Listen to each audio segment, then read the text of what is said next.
Boom, AKAPADers, here it is, Wildstorm Wednesday, your favorite weekly, sort of weekly, deep dive in the 90s publishing powerhouse, the Jim Lee powerhouse. We have a wonderful Jim Lee interview to show off today. Let's go.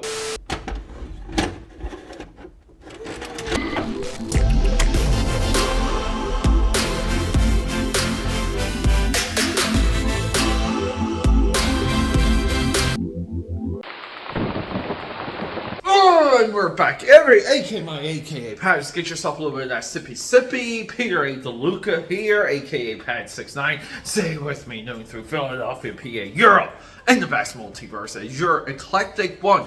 Welcome to Wildstorm Wednesday. This is the long-form study of the 90s publishing house by one Jim the Man Lee. That's right, the current head publisher, CEO of DC Comics, whatever title you want to give him, he's all of those titles. People, it's tragic what happened to the Wildcats animated cartoon Saturday morning show. It really is.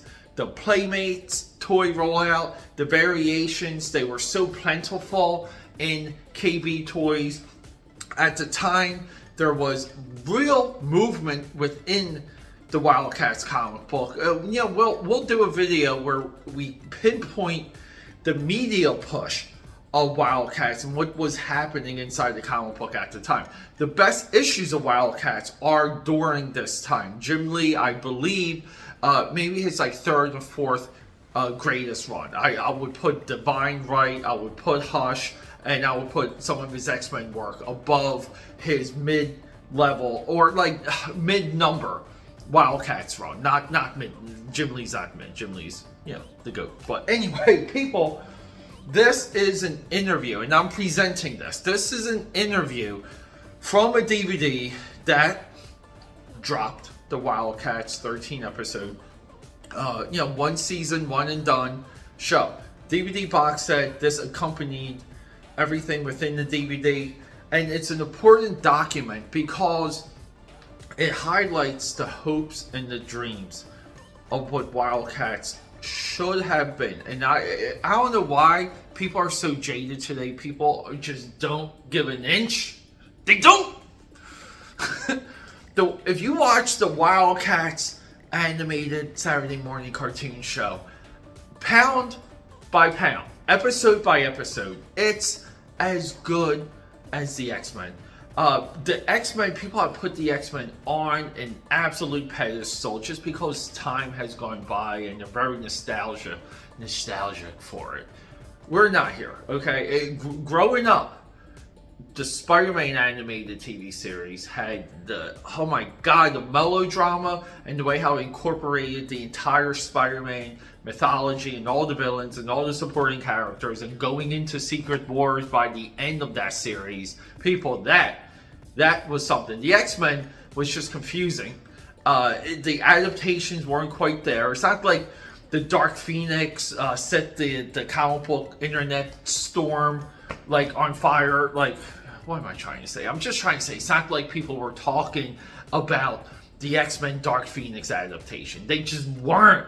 They never have. You know what? Here, side note. Future Hollywood executive. Just stay away from Dark Phoenix. It didn't work when you did it as a cartoon. You did like 3 or 4 movie adaptations of it. Just move on. Okay? But the point I'm getting at, pound to pound, toe to toe, the Wildcats animated cartoon series had everything. And there's a lot of merit, there's a lot of good work in there, a lot of good single episode stories. One day I'll do we'll do like a tier list of all the Wildcats episodes. But this is an interview, and it's sad because it really, it just makes you just hope and dream and think. And that's something that we love when we do deep dives and we go into the history of something. But here it is, Jim Lee pitching to you the Wildcats animated series. Let's go. We're good against people.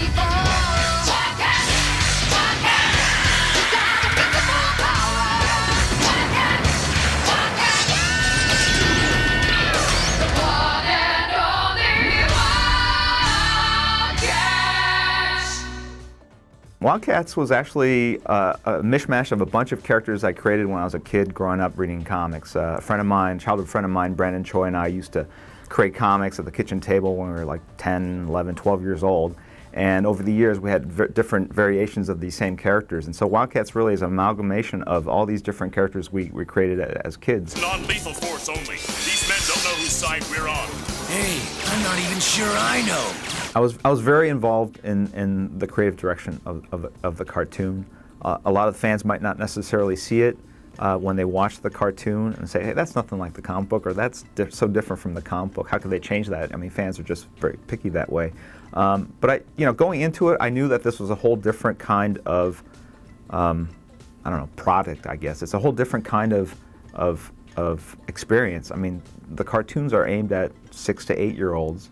The comic books are aimed for an older audience. How could you directly port something that's suitable for an 18-year-old to something that's for a kid that's 6 or 7 years old? So right off the bat, we knew that we were the things we were going to change, and that's something that you're going to do at the beginning. Otherwise, why even pitch your idea as a cartoon? I mean, why set yourself up for that kind of heartache and frustration, really? And so there were, but they wanted me to be very involved, and so I went to Nelvana in Toronto. I was there meeting with their storyboard artists. They would send me storyboards, and I would make revisions and put in comments and even redraw certain shots. I approved all the licensing, all the packaging. I even was there helping them pick out voices for the characters, that kind of thing. So I was very involved. It just, you won't necessarily see it in the cartoon because, again, it's not meant to be an exact replica of the comic book. When I heard that Nelvana wanted to make a cartoon based on my comic book, Wildcats, it was, I had mixed feelings because one, the comic book is a little darker than your normal Saturday morning fare. But two, it's an awesome thing to have a cartoon based on something you create, something that will literally reach millions of kids. And ironically, the cartoon reached more kids than the comic book did. And so, in that sense, it was great to have something sort of hit the mass media. Comics is a real niche marketplace, and we have really a very relatively smaller, more devoted group of fans. But to go out and be in the mass market, it's an exciting thing. It's a whole different kind of experience. Join the Wildcats and see the world. Didn't realize I was going to be seeing it so up close and personal. The way of the warrior is not an easy one. I would say I have different favorite characters. So there are some you just like for their personality, others you like because of their costume, the way they look visually. My favorite Wildcat, I'd have to say, is Grifter, partly because he's got that swagger. He's a bit of a loser in life, but he's the rough character with the heart of gold, and he's probably the character most people can relate to the most because he doesn't have superpowers per se. Can you get it started? If it's got a motor and tires, I can hotwire it. Grifter, almost all the characters come from different all the characters have different origins, in that a name can literally come from while you're driving on the highway and you see a sign and it says Cannon Drive, and it's like there's a character called Cannon now.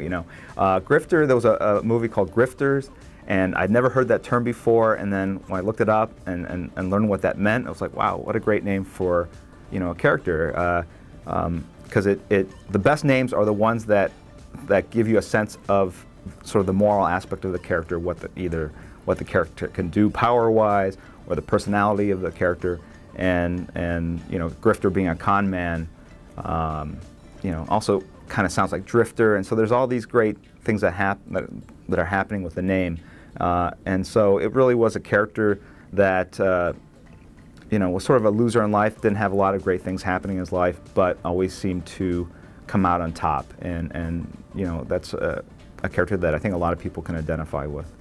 Now you're talking my language. Warblade actually is a real interesting character because it's a fusion of a childhood concept and something we saw in Terminator 2. Computer graphics had gotten to the point where they could take a pool of like silver and morph it into this human figure, and it's like, wow, that's really awesome. Why not be able to do that and create blades off your fingers. And so it was a way of doing a more organic kind of mechanical character. In the old days, claws would pop out, like there'd be little cylinders or jetpacks, that kind of thing. Whereas Warblade was sort of a living, breathing, organic weapon. And so I think advances in computer technology allowed us to sort of envision that character, which is usually the other way around. If that flame reaches them, this whole place will go up. I've got to stop it. Spartan really is, he's like the classic leader of a superhero group. He's cold, calculating, a little emotionally distant, and we took that to the extreme. I mean, he's an android robot, so obviously, if he has emotions, they're programmed in, and so that's really where he comes from. Wait for a sign. How will we know it? I get the feeling there won't be much doubt. What's interesting is that when we, the cartoon, Saturday morning, so it's really aimed at young kids, and the comic book is aimed at older teens. So there were a lot of modifications, and we had to adapt a lot of the characters. Obviously, Voodoo was a character that we had to change, but we still wanted to have a character that seemed a little lost and innocent in a way, and so. She became this orphan that the Wildcats had to rescue, and in the comic book, she's an entertainer that the characters have to find and rescue from, her, I guess these assassins. Let's play soldier. Maul is a character that was originally called Tusk when we were kids because he had these two horns that came out of his back, and then when I worked at Marvel. Well, I think it was for X Factor, we created a group of supervillains, and we needed names, and so you end up cannibalizing your memories really for your work, and so we used the name Tusk for a character that looks very different, and so we had to come up with a whole different name, and we came up with Maul and different powers. So these characters aren't exactly the same as the ones we created when we were kids, but really characters that.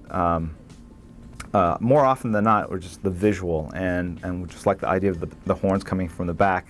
I don't know, they really serve no function, but, and then because he's a big bruiser and a fighter, again, the name gives you a sort of the sense of who the character is, what his powers may be.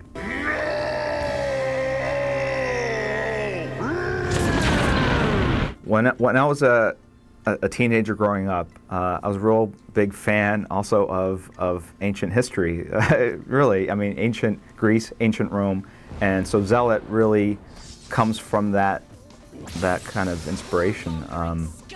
Obviously, the Amazons on Themyscira, that kind of idea of a female warrior. So Zealot really is a modern adaptation of that age-old concept. Artemis, you dare show your face among us, Sister Zealot? You are now the Kota's prisoner of war. The Kota were really based on the legend of the Amazons. It's a group of badass assassins, warriors from times before modern civilization, I guess. And the idea was that Zealot was the leader of this group, and they had betrayed her, and so they're having a whole group of superpowered female assassins after another female assassin. That's just a recipe for success in comics. So that's where that came from. Oh, space freak. Void is another character similar to Warblade in that she's covered with all the silver, and again she's a living organic computer. Jacob Marlowe was created because we wanted to give the characters a very different kind of origin than a lot of other superhero teams. Whenever you're creating something, you want to come up with a slightly different angle. Everything's kind of already been done, and so with Wildcats, we wanted to have them be funded by a corporation. I don't know how the Justice League or any of these Avengers, they usually have like a really rich person in the group sort of funding their operations, but this was the first team that was, I think, privately financed, and so it's this billionaire that sort of gathered these heroes together in his sort of his own personal private war, and that's where he came from. It's the Demonites. They're attacking. Time to roar, Wildcats! I think it would have been hard to let go of the Wildcats when it was all said and done, if that was my only project. I think when Image Comics was happening, things were so crazy, and there was such an appetite, such a demand for more characters, more groups, that it literally went from creating Wildcats to creating Gen 13 and Stormwatch. So there's always something else on your plate that you had to take care of, and so there was never this period where I kind of got to sit and think about, wow, that was really kind of fun to do, creating those characters, what an experience, creating this and having it become this cartoon and this toy line, et cetera, et cetera. Things were just too fast-paced. I think only in recent years have I had the distance, I think, to like kind of look back on it and go, well, yeah, that was pretty cool. I mean, you know, when you're in the middle of it, you don't have time to really reflect like that or mourn it or anything like that. It was the next project. Gen 13, got to take this meeting, got to create these characters, got to do these storyboards, you know. No!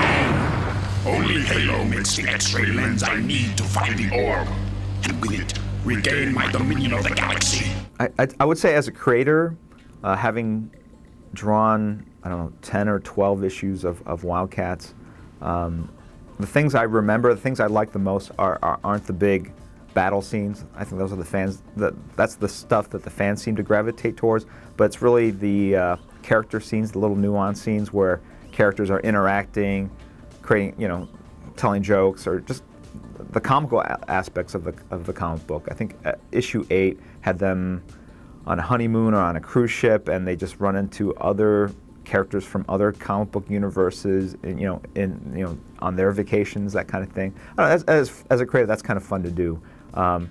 Drawing guys battling each other, that's something you can kind of do in your sleep after 10 or 12 years in the business. But pulling off humor, pulling off subtle character bits, it's a lot harder to do, and that's the stuff I really remember fondly.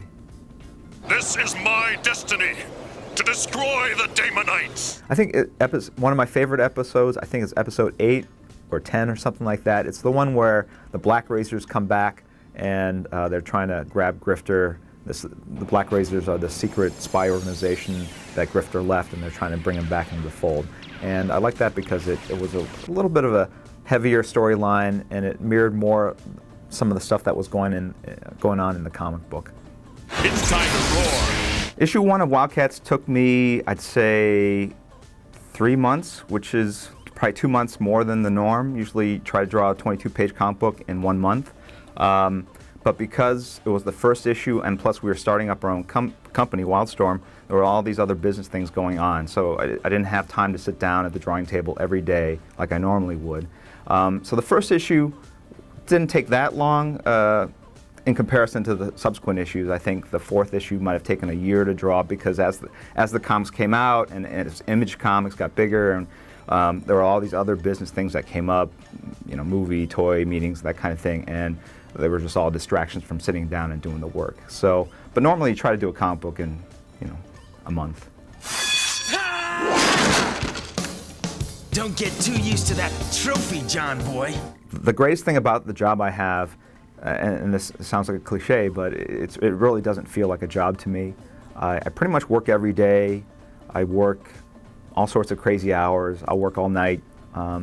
It's not like, I've had real jobs. I've had jobs working in warehouses, digging ditches, delivering pizza. I know what a real job feels like, and this stuff, you're sitting around drawing characters, punching each other, lifting up buildings, zooming through galaxies. I mean, this really is, it's all about creativity. It's all about imagination, whether you can bring that to a piece of paper. And to me, that's not a job. That's a life mission, and so that's the best thing about it. And luckily, I can make a living doing this. And the other great thing is I never feel like I have a boss. I mean, obviously I do within the structure of my company, that kind of thing. But when I create something, when I'm drawing comics, the ultimate boss is like the reader, and it's a very different kind of relationship than I think most people in regular jobs have, where they're worried about their, raises or, their write-ups, that kind of thing. So it's very different.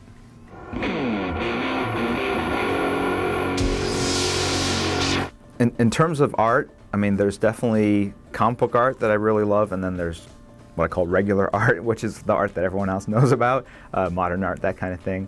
But within the field of comics, I tend to draw with a lot of detail and a lot of cross-hatching. It's kind of, they call noodled artwork. There's a lot of things that sort of distract the eye. But as an artist, the things I prefer are the simpler drawings that are just real high contrast, black and white. There's a lot of great artists, Mike Mignola, Alex Toth, that I really love looking at and collecting. I just don't draw that way, and I can't quite figure out why. But you know, it's good to have that kind of. It's good to have variety in the things you like, and I do draw some inspiration from what I call regular art.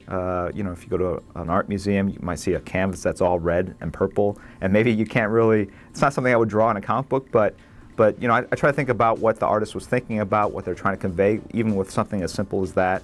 And that's really the business we're in, which is using lines to convey intent, emotion, to convey stories. And you just have to assemble the lines in the right way to create different kinds of reactions.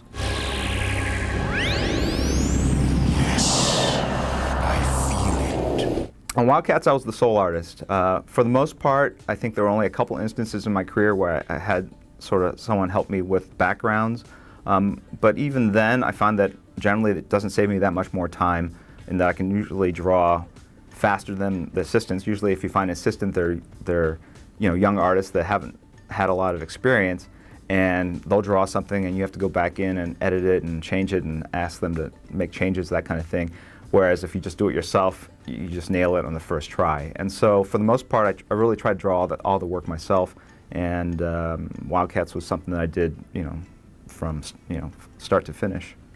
You don't get as rich as I am without knowing how to call the shots. I've been a fan of comic books for as long as I can remember. I remember watching cartoons when I was like 5 or 6, but I've always been drawing. I had an art tutor when I was, I think, 5 years old in Korea, and I always took summer school classes. But the thing that really hooked me were comics. I think I was maybe 8 or 9. It was a Tarzan comic book in a barber shop, and I mean, it was like, you know, you got possessed. It's something that it was an obsession at that point, and I just collected comics from that point on and drew the characters, made up my own stories, created my own characters. So it's something that, you know, I like to say I didn't choose it. It kind of chose me, and it's something that's still with me to this day. It's the Wildcats! Vaporized them! When I was 20 or 21, I had gotten out of college and just starting my career in comics. There was a time when I started thinking about other things that would be interesting to do. Like, I think every young creator thinks about, you know, directing films, because it's just such a powerful medium. But then later, as I got older, I played a lot of video games, and it's like, wow, it would be fun to work in the video game field. I mean, for the most part, the things I'm interested in, drawn to, are the things that I have a passion for: film, comics, video games. But I think I reached a point in comics when Image Comics was starting, and we had all these offers from toy companies. You take all these movie meetings, you go on the set, and you see movies being produced, and you really see how different a creative process it is to create a movie versus creating a video game versus creating a comic book. There's an immediacy to sitting down and being able to draw what you see in your head by yourself in 8 to 10 hours that you really can't duplicate in those other mediums. So I kind of made a decision maybe 5 or 10 years ago to really just focus on comics, because I think this is something that I probably do the best, and it's something that I can really, you know, sink my creative teeth into. Slang! Hellspawn wants that giant laser! Take it to the hover ship! I meet a lot of fans of my work, especially Wildcats. I would say, if I had one thing to say to the fans, it would be, stop telling me you were a little kid when you bought the comic book, because it makes me feel really old when I see them at conventions now. But for the most part, a lot of people that collect comics are also aspiring artists. And it's great to see fans come up and say, this is the first comic book I bought. This really inspired me to start drawing. You know, I think, you know, thanks, really. You know, the fans are really what makes comic books happen. I mean, it's a small marketplace. Comics will not exist without the fans. There's a real direct interaction between the fans and the professionals in this business. It's not like you have a lot of handlers or it's hard to get a hold of creators. I mean, the creators are very accessible in comicdom, and it's great to be able to interact with the fans because you get direct feedback on the work you're producing. And it's one of the reasons I got into comics versus, let's say, commercial art. I meet a lot of fans that want to break into comics and become professionals. If you're a writer, I would say read a lot of books. But if you're an artist, draw a lot from life.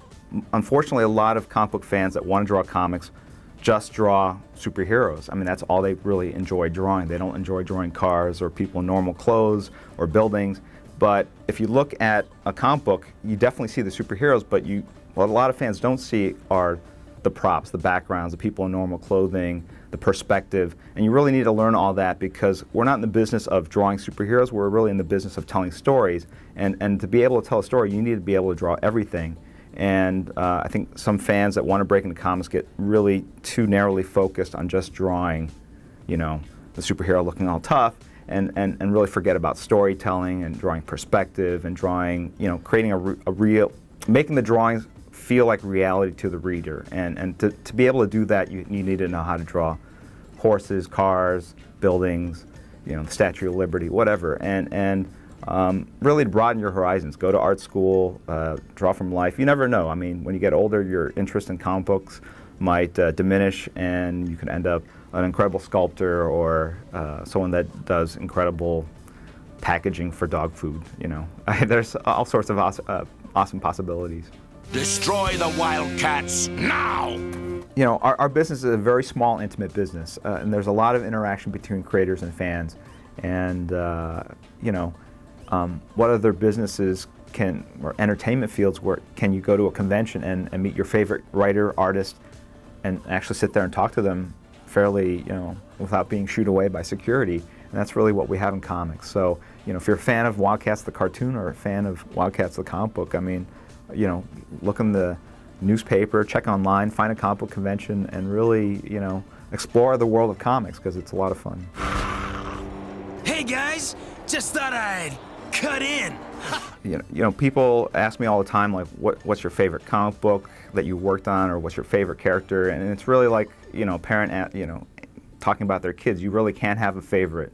I think the favorite project you have is the one that's literally on your drawing table at the time. And so, otherwise, why would you spend the time doing it? Why would you basically stay up all night drawing these characters if this is something that you consider to be sort of your secondary, tertiary work? You know, Wildcats to me will always hold a special spot, though, because it was the very first project I created for Image Comics.